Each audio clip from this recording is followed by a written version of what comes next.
You are my sunshine, my only sunshine. You make me happy when skies are gray. You'll never know, dear, how much I love you. Please don't take my sunshine away.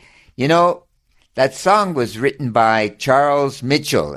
At the time, supposedly, he was a registrar of voters, and he wrote it with Jimmy Davis, an apparently famous man, went on to be governor of Louisiana twice. But they suggest, through their song, that we should aspire for, of course, happiness as much as possible. But we know that we can't be happy every day. So what do? Well, we obviously have to build up our store of happiness. So when we have those days of great despair, great sadness, that we can think back in our memory to happier times. We got to remember the good times, because there's going to be a lot of hard times, isn't there? Because life is hard, especially if we want to achieve something in this life. I think it's relatively simple if you think to yourself at the beginning of life, I want nothing from this life, nothing.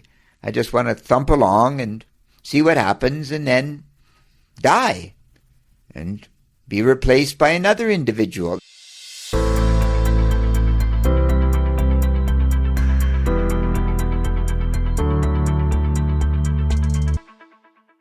Now, this has happened, of course, throughout history for millions and millions of people, but we're different.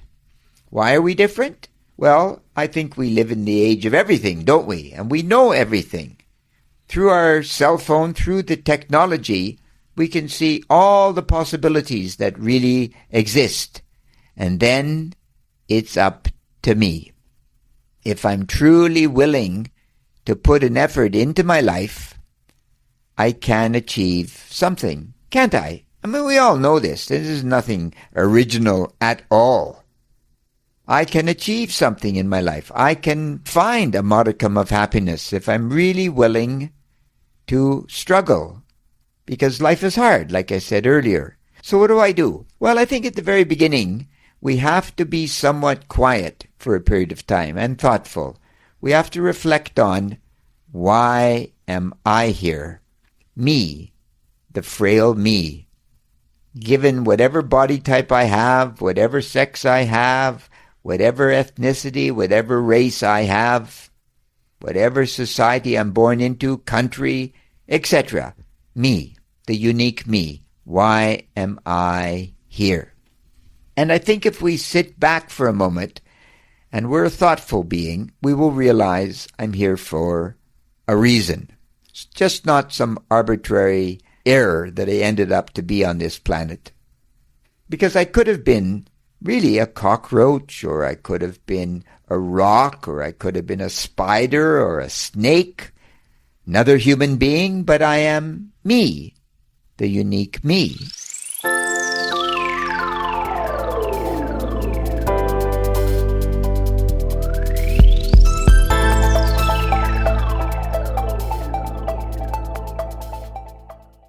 There is no one like me. There never has been, and there never will be.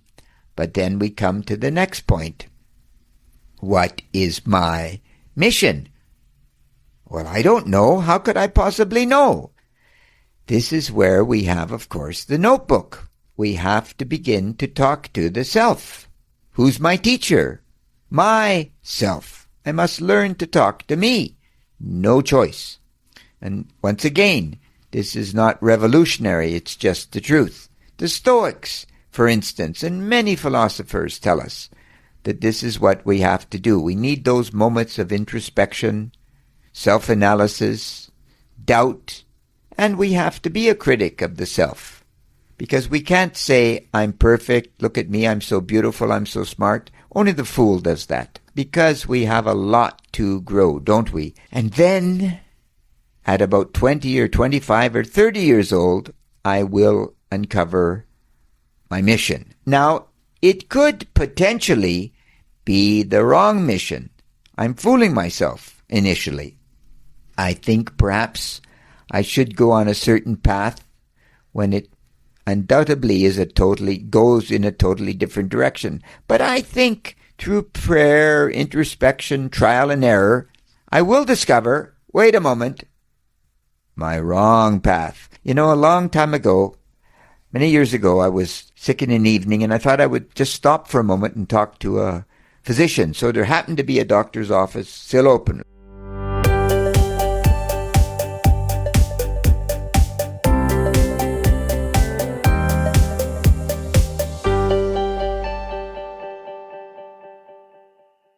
It was about 8:30, 9 o'clock. It's quite late.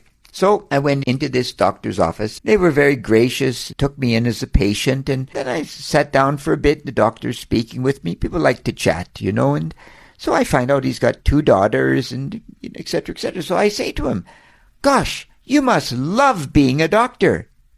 And he looked at me with wide eyes and shocked. Really, I thought I'd really offended him. And he said, "What are you talking about? I hate being a doctor. I should have been a lawyer like my wife." I was just stunned.